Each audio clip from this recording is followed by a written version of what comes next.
আগামীতে যারা এই ধান্দায় আছেন যে চেয়ারে বসি দেখেন কি করি, আপনার বাড়িও আল্লাহ উজাড় গৃহ বানিয়ে দেবে, কোনো ব্যাপারই না। অলরেডি অনেকের উপর থেকে আল্লাহ জনগণের মন কিন্তু বেশিরভাগ সরিয়ে নিয়েছে তাদের কর্মকাণ্ডের কারণে। এই জালেমরা যদি জুলুম করার কারণে, চাঁদাবাজি করার কারণে মানুষের মন থেকে উঠে যায়, আগস্টের 5 তারিখের পর থেকে যারা চাঁদাবাজি আরম্ভ করেছেন, আপনি কি মনে করছেন জনগণ আপনাকে ভালোবাসে? এমনি 15 থেকে তাকাও, এমনি 15 থেকে 58% মানুষ চলে এসেছে। মানুষের মেধা বুদ্ধি এখন কাজ করছে। এতদিন এটা বাধা ছিল, এখন খুলে গেছে। আর আন্তর্জাতিক মহল তো আছে, এই জন্য সাবধানে। গত 15 দিনের নারায়ণগঞ্জের বন্দরের চাঁদাবাজিটাও কিন্তু মানুষ দেখতেছে। বিএনপির নাম করে এগুলো যারা করতেছেন, আপনার কিন্তু কপালে আগুন লাগবে, আপনি টের পাচ্ছেন। চাঁদাবাজি করে যদি সম্পদ বানানো যায়, হয়তো এই পাশের জেলা বগুড়া, আপনি বলেন তো বগুড়ার যে কৃতি সন্তান শহীদ প্রেসিডেন্ট জিয়াউর রহমান, তিনি কত কিছু রেখে যেতে পারতেন, কিছুই তো রেখে যাননি। তার পরবর্তী প্রজন্ম যদিও লাইন মতো ছিল না, সেটা আলাদা বিষয়। বঙ্গবন্ধুকেও তো মানুষ হত্যা করেছে, জিয়াউর রহমানকেও হত্যা করেছে। একজনের নাম শুনলে মানুষ বলে শহীদ, আর একজনকে পিটিয়েও শহীদ বলানো যায় না। এমনি এমনি এটা তার জীবনে এমন এমন কিছু কাজ আপনি পাবেন। আরাফাতের ময়দানে যে নিমের গাছ, ওই দেশের মানুষ জিয়া ট্রি বলে ডাকে, তার মানে জিয়া ওই গাছটা লাগিয়েছিল। লক্ষ লক্ষ হাজিরা আরাফাতের এই ময়দানে, উত্তপ্ত ময়দানে একটু ছায়া পায়।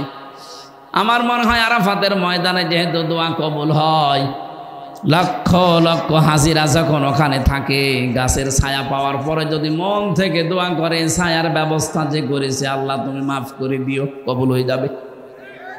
কিন্তু আপনি তার আদর্শ ধারণ করার কথা বলেন, আর আপনি চাঁদাবাজি করেন। আপনি মানুষ, খবর যদি জায়গা মতো চলে যায়, দলীয় পদ না, জীবন পর্যন্ত থাকবে না। এই জন্য আমরা শিক্ষা নেব, আমরা যেন চাঁদাবাজি না করি, এবং কেউ করলে আমরা করতেও দেব না।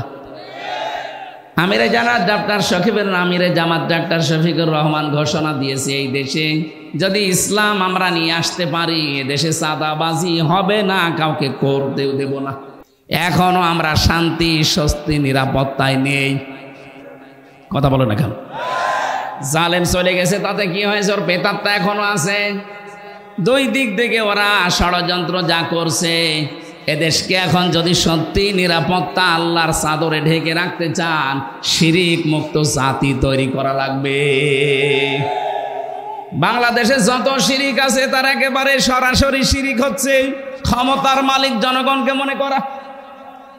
এটা শিরিক না? আলা লাহুল খালকু ওয়াল আমরু, 2 নাম্বার শিরিক। বানিয়েছেন যিনি, হুকুম চলবে তার। অথচ আল্লাহর এই জমিনের বানানো জমিনে আল্লাহর হুকুম বাদ দিয়ে মানুষের তৈরি করা হুকুম যারা কায়েম করতে চান, তারা শিরিক করছেন। এরকম 43টা একটা একটা করে মিলাবেন, পেয়ে যাবেন এই দেশে।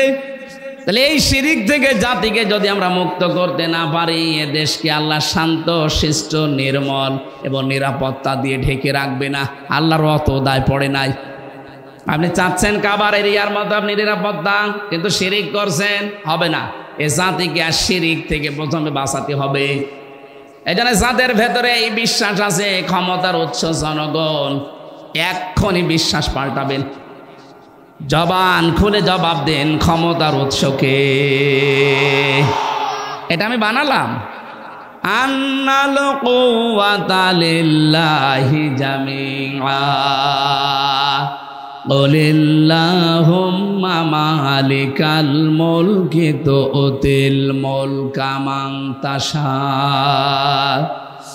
এরকম 903 জায়গায় পুরা কোরআনে আল্লাহ আয়াত দিয়েছেন। 903 জায়গায় ডাইরেক্ট ইনডাইরেক্ট মিলে যে ক্ষমতার উৎস আমি আল্লাহ, এটা যারা অন্য কাউকে দিয়ে দেয় এরা শিরিক করছে। এক কথায় বলছি, এবার আল্লাহ যেটা পারে ওইটা অন্য কেউ পারে বিশ্বাস করার নাম শিরিক। কথা বলে না কেন? মুসলমান আমরা যারা আছি জবান খুলে বলেন তো, ক্ষমতায় দিতে পারে কে? আরো জোরে কে?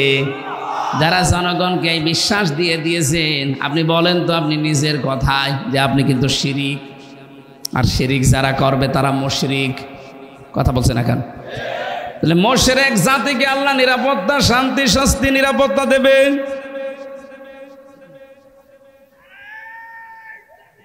এই আন্দাজে লাফাচ্ছেন কেন? রংপুরবাসী, আমি আমার মূল কথা কিন্তু বলে ফেলেছি। এই দেশকে যদি আমরা কাবার মতো নিরাপত্তার চাদরে ঢেকে রাখতে চাই, সবাই একমত হওয়া লাগবে, দেশ থেকে আমরা শিরিক তুলে দেব। এই 15.5 বছরে এইটা ওরা চেষ্টা করেছিল। বাবার নাম দিয়ে বলে হোক, পীরের নামে হোক, খাজার নামে হোক, বিভিন্ন নামে তারা এদেশে শিরিক এমন ভাবে গাড়ার চেষ্টা করেছিল, আল্লাহ মনে হয় নিজের হাতে কন্ট্রোল করেছেন, পারে নাই। যে অবস্থায় এখন আমরা আছি, এ জাতির ভেতরে কিয়ামতের আগে যেন শিরিক বদ্ধমূল হতে না পারে, চেষ্টা করা লাগবে। তাহলে এই দেশকে উলাইকা লাহুমুল আমন, এরাই হচ্ছে শান্তি, স্বস্তি, নিরাপত্তার হকদার। বলেন আল্লাহু আকবার। আল্লাহ বলেন এমন একটা গ্রাম ছিল যে গ্রামে শান্তি ছিল, স্বস্তি ছিল, নিরাপত্তা ছিল, নিশ্চিন্তে চাষ করা যেত। ইয়াতিহা রিজকুহা রাগাদাম মিন কুল্লি মাকান, তাদের কাছে রিজিক আসতো তাদের আশপাশ দেশ থেকে। 1947, 1971, 2024 একটু মিলান। 47-এর আগে কত সুন্দর করে বিভিন্ন দেশ থেকে খাবারের ব্যবস্থা, রিস্কের ব্যবস্থা, জীবন উপকরণের ব্যবস্থা আল্লাহ পাঠিয়ে দিয়েছিল। পক্ষান্তরে বাকি যেটা দেখলাম, বাকি যেটা দেখেছি 1971 সালের পরে, যে মানুষগুলো প্রতিবেশীর নাম নিয়ে, আমাদের উপকারের নাম নিয়ে যারা দেশকে ভাগ করে দিয়ে আমাদেরকে একটা বিপদে ফেলে দিয়েছিল, তারা এখন বলছে দেশটা আমরা স্বাধীন করেছিলাম। আরে ভাই, আপনারা যদি স্বাধীন করেন তাহলে এদেশের মুক্তিযোদ্ধা এতগুলো যাদের সম্ভ্রম নষ্ট হয়েছে মেয়েদের, এটা কি গাঁজা করি গল্প? কথাটা কত গভীর, যাদের মাথায় মগজ আছে চিন্তা করেন তো। নরেন্দ্র মোদী সাহেবের কথা কোথায় যে আঘাত করেছে। 16ই ডিসেম্বর উনি ঘোষণা দিয়ে দিল যে বাংলাদেশের স্বাধীনতা আমরা করে দিয়েছি। তাহলে আমাদের দেশে এতগুলো মানুষ শহীদ হয়েছে 9 মাস, এতগুলো মহিলারা তাদের ইজ্জত হারিয়েছে, এগুলো কি সব খেলা নাকি? আপনারা বুঝবেন না, আপনাদের মাথায় ওই পর্যন্ত হয়তো নেই। যাদের মাথায় আছে তারা চিন্তা ভাবনা করে সামনে আগাবেন। গভীর ষড়যন্ত্র কিন্তু চলছে আমাদের এই ছোট্ট দেশটা নিয়ে। কথা বলে না কেন? কি সুন্দরভাবে চলছিল। আল্লাহ পাক বলেন, যদি সত্যি জাতির লোকেরা ওয়ালাউ আন্না হালাল কুরআমানু ওয়াত্তাকাউ লাফাতাহনা আলাইহিম বারাকাতিম মিনাস সামাই ওয়াল আরদ। গ্রামের লোকেরা, দেশের লোকেরা যদি এখানে আল্লাহকে করিয়া দিয়েছেন, এটা গ্রাম, গ্রামের লোকেরা যদি, জনপদের লোকেরা আল্লাহর প্রতি ঈমান আনে, আরে দাবি অনুযায়ী যদি আল্লাহকে ভয় করে চলার নীতি অবলম্বন করে, আকাশ আর জমিনের যত বরকতের দরজা আল্লাহ সব খুলে দেবেন। জোরে বলেন সুবহানাল্লাহ। সুতরাং আমাদের কারো কাছে হাত পাতার দরকার নেই। ডক্টর মোহাম্মদ ইউনূস গতকালকেও ঘোষণা দিয়েছে, এই ছোট্ট একটা দেশ, এখানে বাস করে 18 কোটির উপরে মানুষ। পৃথিবীর কোনো দেশে এরকম ঘনবসতি আমি পাইনি। উনি যেহেতু বিভিন্ন দেশ সফর করেছেন, উনি বলছে 18 কোটি মানুষের এই হাতকে আমরা যদি কাজের হাত বানিয়ে ফেলতে পারি, যত টাকা পাচার হয়েছে দেশ থেকে এগুলো যদি ফেরত আনতে পারি, এ দেশটা আবার দাঁড়িয়ে যাবে, কেউ বাধা দিয়ে আটকাতে পারবে না। আজকে আসার সময় যে সাড়িয়াকান্দি বগুড়া পার হওয়ার সময় পাইলট আমারে বলছিল, হুজুর এই দেখেন এটা কিসা বিশাল বিশাল কত ফ্যাক্টরি বানিয়েছে। ওনারে বললাম যে এই ফ্যাক্টরি বানিয়েছে ঠিক, কিন্তু টাকা যা পাচার করেছে, ওই মানুষগুলো যদি টাকাগুলো পাচার না করে বেগমপাড়া সাহেব পাড়া না বানিয়ে শুধু এই দেশেই যদি কর্মসংস্থান তৈরি করত, লক্ষ লক্ষ মানুষের বিদেশ যাওয়া লাগতো না, এই দেশেই তারা বৈধ কাজ করে আয় করতে পারত।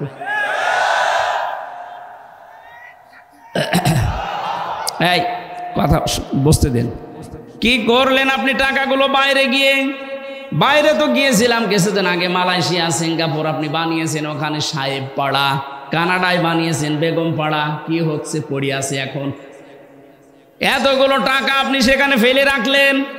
একটা মূর্খ মানুষও বোঝে যে টাকা এক জায়গায় ফেলে রাখলে ওটা একটা কাগজ, ওটা যদি আপনি কাজে লাগান 10টা মানুষের কর্মসংস্থান তৈরি হবে, 10টা মানুষের পরিবার চলবে, আল্লাহর আরশ আপনার উপরে খুশি হয়ে যাবে।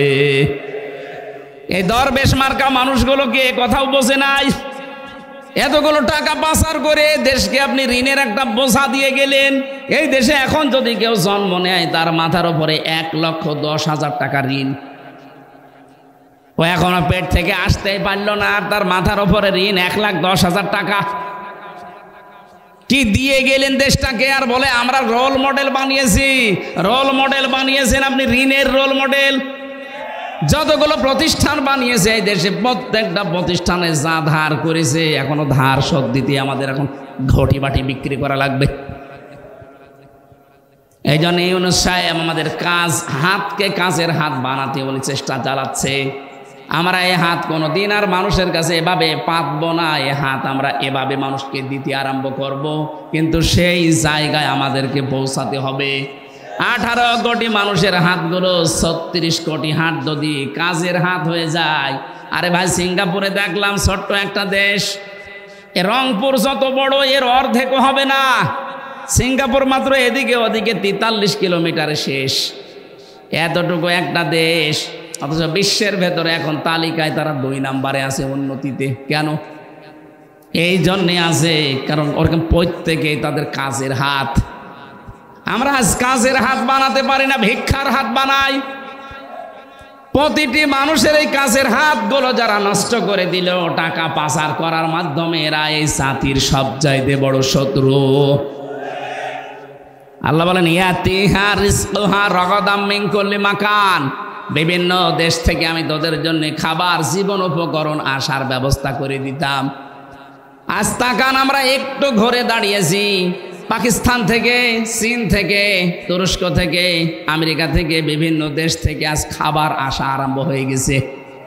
একটু শক্ত হয়ে যদি 15 বছর আগে দাঁড়াতে পারতাম, এই দাদারা আমাদের এতদিন বাপ ডাকতো।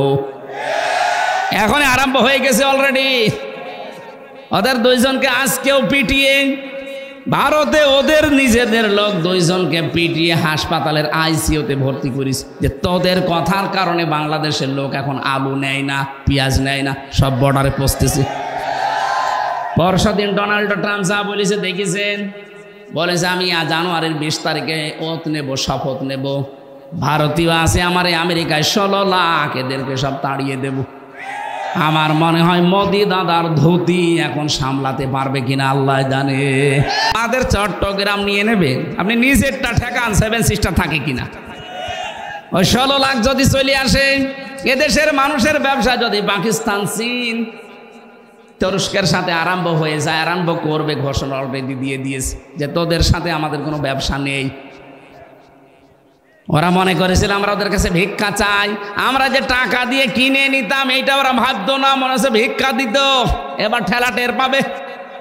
কথা বলে না কেন? ওরা আমাদের চিকিৎসা দেবে না, কোনো দরকার নেই ওদের চিকিৎসা যাওয়ার। আমরা আহ্বান জানাচ্ছি বাংলাদেশ সরকার, যিনি এখন দায়িত্বে আছেন, উপদেষ্টা, এদেশের প্রতিটি মানুষের কাছে 2 টাকা 5 টাকা করে কালেকশন করেন। অন্তত 5টা আন্তর্জাতিক মানের হাসপাতাল বাংলাদেশের 8টা বিভাগ মিলে বানিয়ে দেন। কাউকে অন্তত এই কোলাঙ্গারদের কাছে যাওয়া লাগবে না। যত টাকা আমাদের কাছে ওরা চিকিৎসার নামে নেয়, ওই জায়গায় না আছে, এখন থেকে দরকার হয় থাইল্যান্ডে যাবেন, সিঙ্গাপুরে যাবেন, দরকার আরো যে সমস্ত দেশ আছে উন্নত, সেখানে যাবেন। কোনো দরকার নেই এদেশে যাওয়ার। এরা আমাদের কলিজা মসজিদ ভেঙ্গে মন্দির বানাচ্ছে। আমার তো মনে হচ্ছে কাবা শরীফের মতো এদের মতো আবার গজব নাসিল হয় কিনা এদেশে আল্লাহ জানে, কারণ ওরা তো আমার গায়ে হাত দেয়নি, দিয়েছে আল্লাহর ঘর কাবা শরীফের মতো মসজিদগুলো। কথা বলেন, কাবা হচ্ছে ইঞ্জিন আর এই মসজিদগুলো সব তার বগি। কাবা যদি আল্লাহর ঘর হয়, এই রংপুর মিঠাপুকুরের এই মসজিদ কার ঘর? আরো জোরে বলেন। এই মসজিদ নির্মাণের জন্য এরা চেষ্টা চালাচ্ছে মনে হয় নাকি?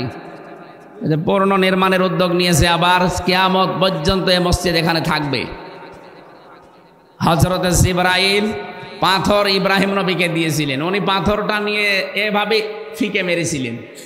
জিবরাইল ওইটা নিয়ে তামাম দুনিয়ার যত এরিয়া আছে সব জায়গায় ছিটিয়েছে, যেখানে যেখানে পড়েছে সেখানে একটা আল্লাহর ঘর তৈরি হয়ে গেছে।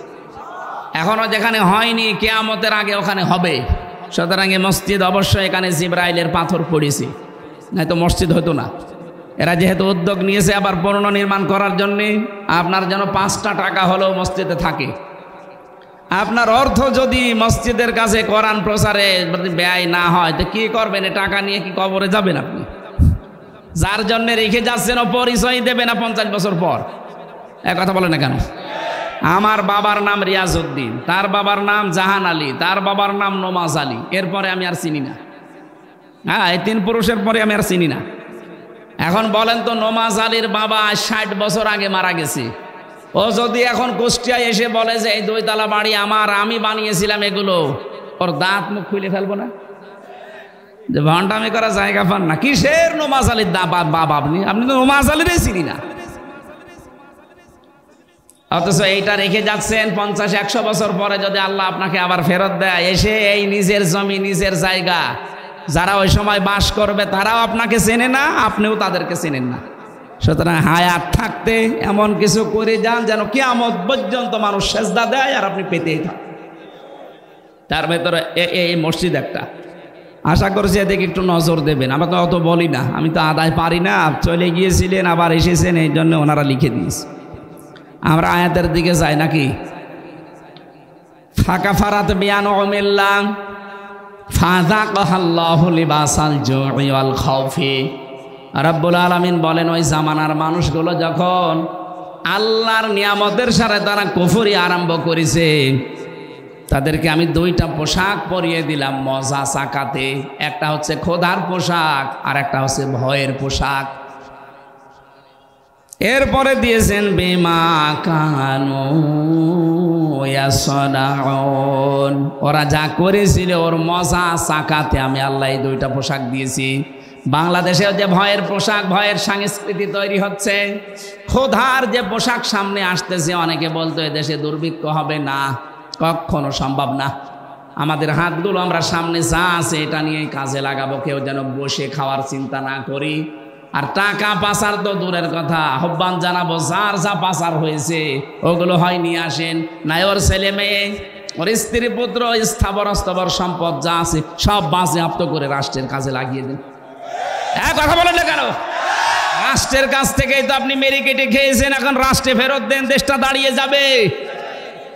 আল্লাহ উদাহরণটা দিয়েছেন, যদিও মক্কা শরীফের বাংলাদেশের সাথে আমরা এই আয়াতটা মিলাতে চাই।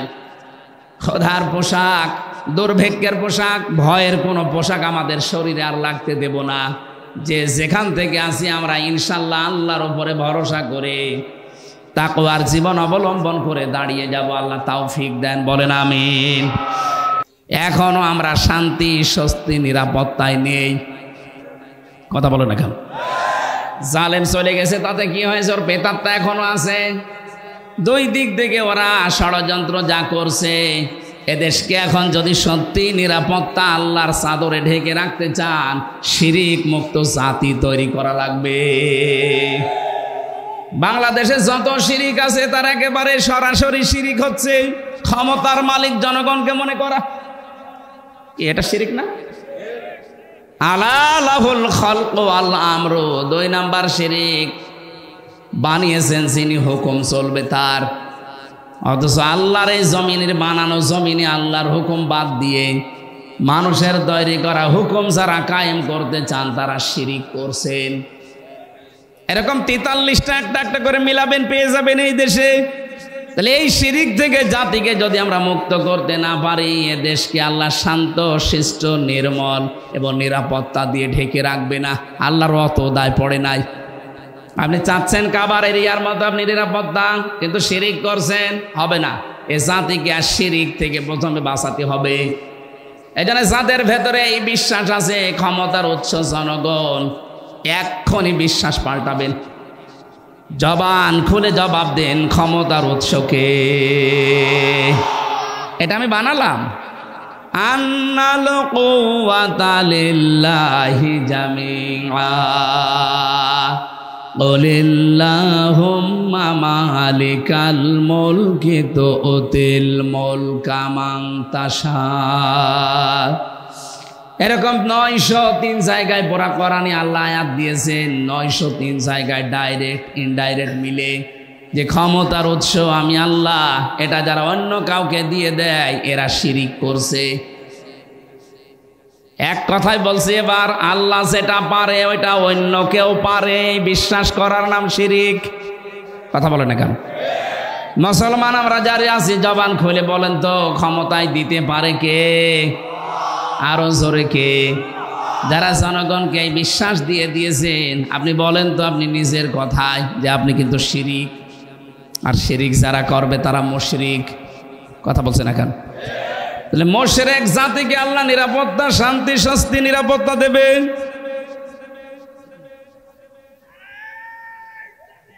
এই আন্দাজে লাফাচ্ছেন কেন?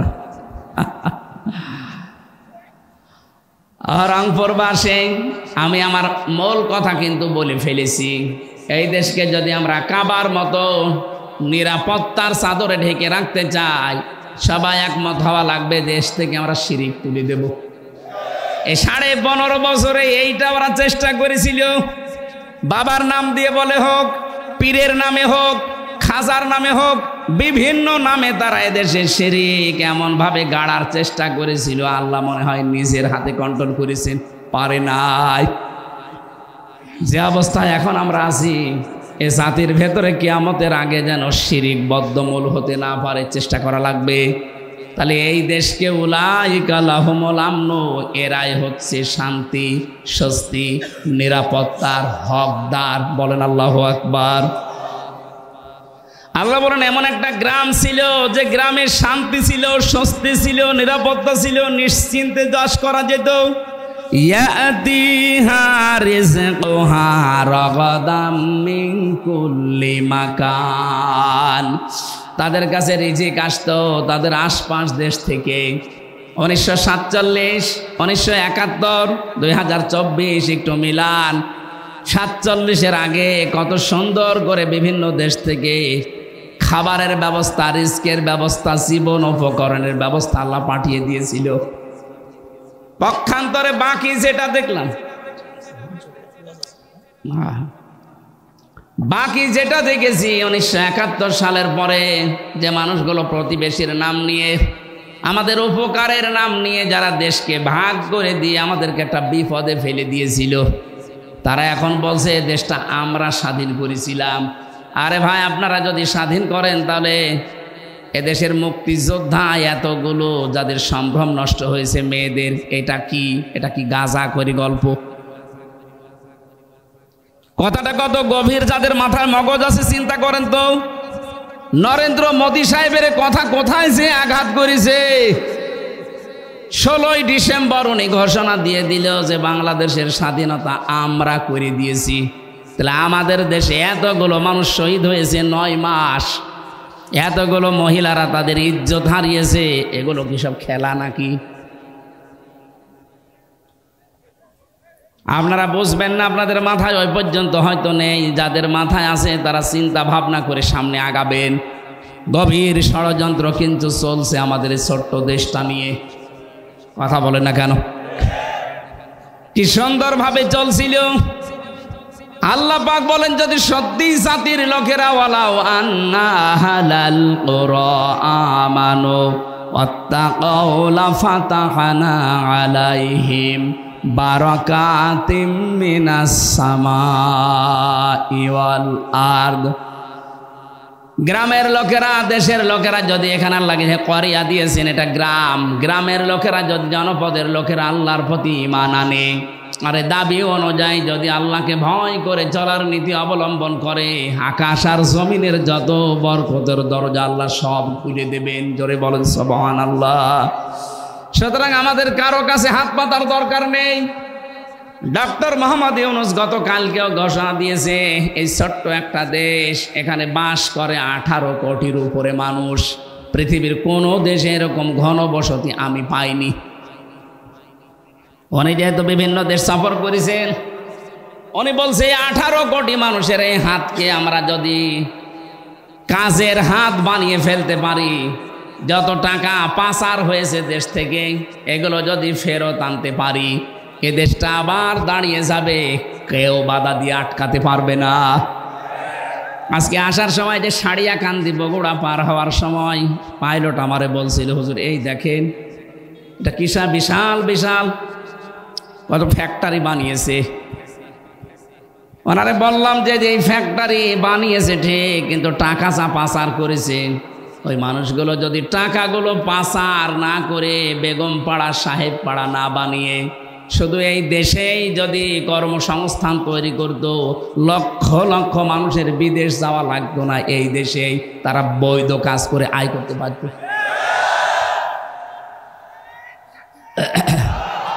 এই কথা বুঝতে দেন। কি করলেন আপনি টাকাগুলো বাইরে গিয়ে?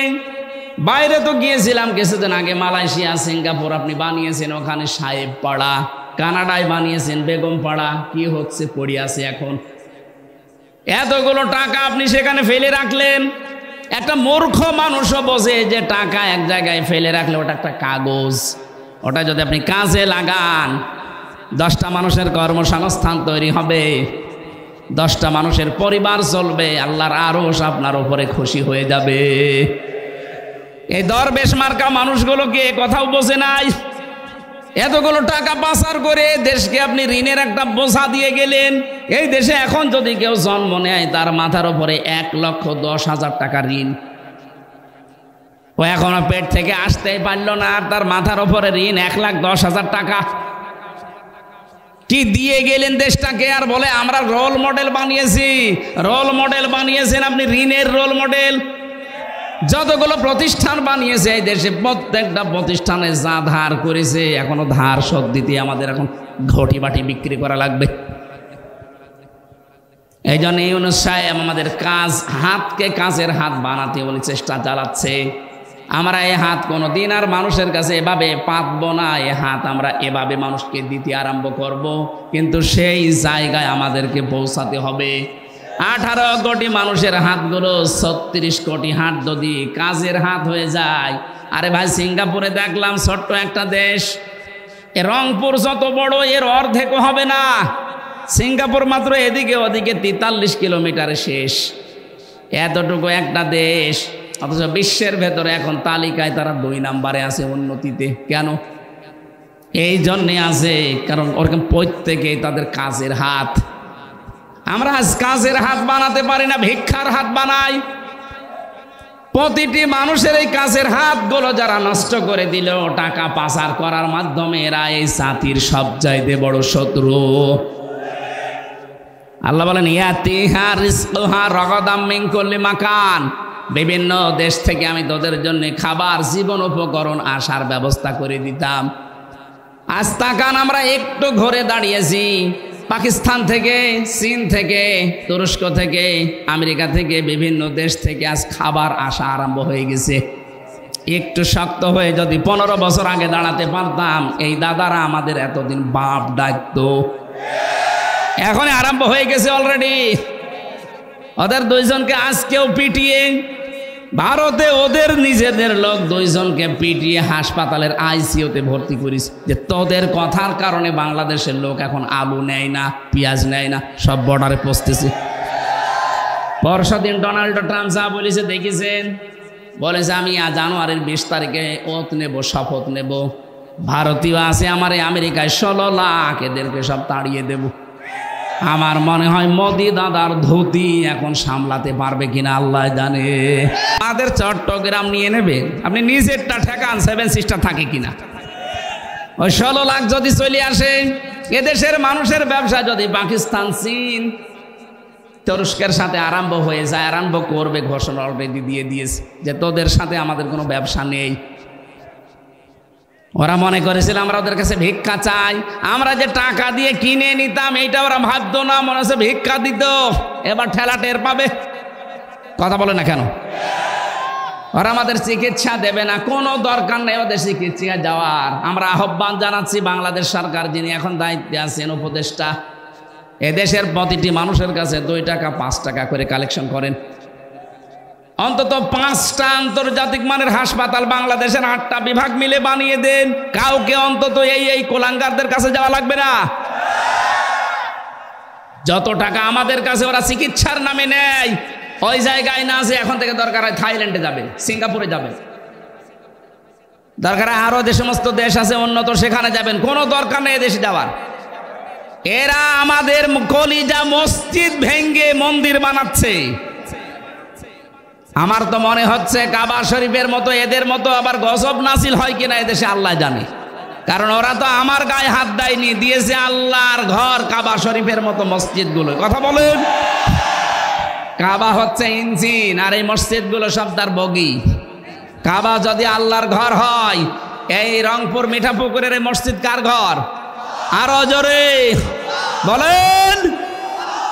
এই মসজিদ নির্মাণের জন্য এরা চেষ্টা চালাচ্ছে মনে হয় নাকি?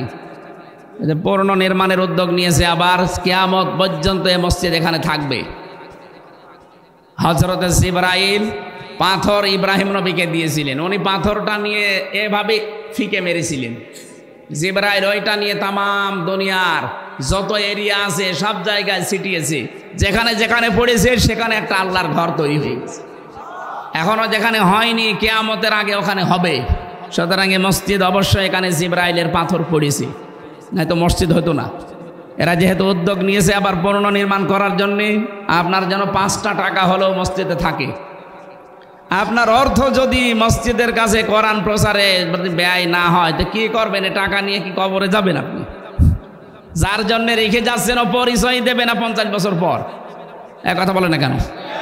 আমার বাবার নাম রিয়াজউদ্দিন, তার বাবার নাম জাহান আলী, তার বাবার নাম নমাজ আলী, এরপরে আমি আর চিনি না।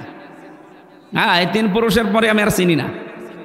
এখন বলেন তো, নমাজ আলীর বাবা 60 বছর আগে মারা গেছে, ও যদি এখন কুষ্টিয়ায় এসে বলে যে এই 2 তলা বাড়ি আমার, আমি বানিয়েছিলাম, এগুলো ওর দাঁত মুখ খুলে ফেলবো না?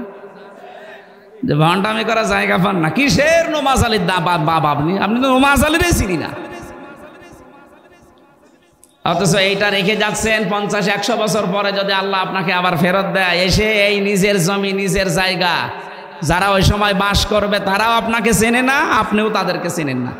সুতরাং হায়াত থাকতে এমন কিছু করে যান যেন কিয়ামত পর্যন্ত মানুষ সেজদা দেয় আর আপনি পেতেই থাকেন। তার ভেতরে এই মসজিদ একটা, আশা করছি এদিকে একটু নজর দেবেন। আমরা তো অত বলি না, আমি তো আদায় পারি না। চলে গিয়েছিলেন আবার এসেছেন, এই জন্য ওনারা লিখে দিয়েছে। আমরা আয়াতের দিকে যাই নাকি? ফাঁকা ফারাত বিয়ান অমিল্লাম ফাযাকাল্লাহু লিবাসাল জুই ওয়াল খাউফি। রাব্বুল আলামিন বলেন, ওই জামানার মানুষগুলো যখন আল্লাহর নিয়ামতের সাথে তারা কুফরি আরম্ভ করেছে, তাদেরকে আমি 2টা পোশাক পরিয়ে দিলাম মজা সাকাতে। একটা হচ্ছে খোদার পোশাক আর একটা হচ্ছে ভয়ের পোশাক। এরপরে দিয়েছেন বিমা কানু ইয়াসনাউন, ওরা যা করেছিল ওর মজা সাকাতে আমি আল্লাহ এই 2টা পোশাক দিয়েছি। বাংলাদেশেও যে ভয়ের পোশাক, ভয়ের সংস্কৃতি তৈরি হচ্ছে, খোদার যে পোশাক সামনে আসতেছে, অনেকে বলতো এদেশে দুর্ভিক্ষ হবে না, কখনো সম্ভব না। আমাদের হাতগুলো আমরা সামনে যা আছে এটা নিয়ে কাজে লাগাবো, কেউ যেন বসে খাওয়ার চিন্তা না করি। আর টাকা পাচার তো দূরের কথা, আহ্বান জানাবো যার যা পাচার হয়েছে ওগুলো হয় নিয়ে আসেন, নাই ওর ছেলে মেয়ে, ওর স্ত্রী পুত্র, স্থাবর অস্থাবর সম্পদ যা আছে সব বাজেয়াপ্ত করে রাষ্ট্রের কাজে লাগিয়ে দেন। কথা বলেন না কেন? রাষ্ট্রের কাছ থেকেই তো আপনি মেরে কেটে খেয়েছেন, এখন রাষ্ট্রে ফেরত দেন, দেশটা দাঁড়িয়ে যাবে। আল্লাহ উদাহরণটা দিয়েছেন, যদিও মক্কা শরীফের বাংলাদেশের সাথে আমরা এই আজটা মিলাতে চাই। খোদার পোশাক, দুর্ভিক্ষের পোশাক, ভয়ের কোনো পোশাক আমাদের শরীরে আর লাগতে দেব না।